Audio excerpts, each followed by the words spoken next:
I'm pretty sure we've had a moment to talk about this since it happened. But when we shot that Hallows Dawn sketch, it was like one of the first video collaborations. And then at the end of it, for some reason, you were compelled to give me a copy of David Lynch's Eraserhead. And at the time, I had never seen David Lynch. And I told you that I ended up watching it like later that week. Yeah. But I watched it in the middle of the day, like in the morning. And I got really high in the morning. Watched it in my apartment with my friend Andrew. I don't think he made it through the whole thing. But I ended up watching the rest of it by myself. And I didn't think much of it then. Like, I was like, oh, it was a weird, unique experience. I really didn't know what to make of it. I was like, I've never seen anything like that. It was very strange and uncomfortable. Weird. Yeah.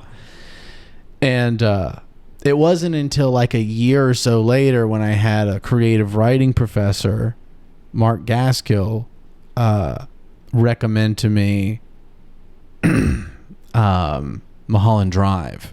And when I watched that, maybe like a quarter of the way into the movie, for something went off in my head that was like, this director is a genius. And then I wanted to watch all his shit, and I did. And now I'm like obsessed with David Lynch. But I wanted to give you props for... Oh, yeah.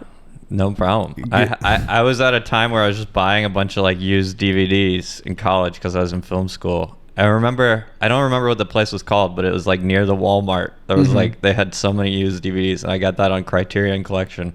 Yeah. I was just like, something about the dialogue or something about, I don't know, you as a person. I was like, I think he'll like this. Yeah, that was my question to you, was like there were a moment in making Hallows Dawn that made you go like, this is going to be the movie I recommend to him, or like what made that connection happen? I don't know. Maybe it's like the dialogue or something, like stilted dialogue, and I don't even know if they talk in Eraserhead, do they? They guess they do. It's been so long since I've seen it. I think there's maybe something about the absurdity, like especially that early scene where he goes to have dinner with the family and they have like the little chickens. Oh yeah, yeah.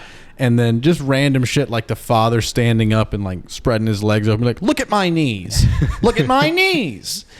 I need to rewatch this movie. Yeah, it's been a while since I've watched There's it. a weird baby. Yes. Mm-hmm.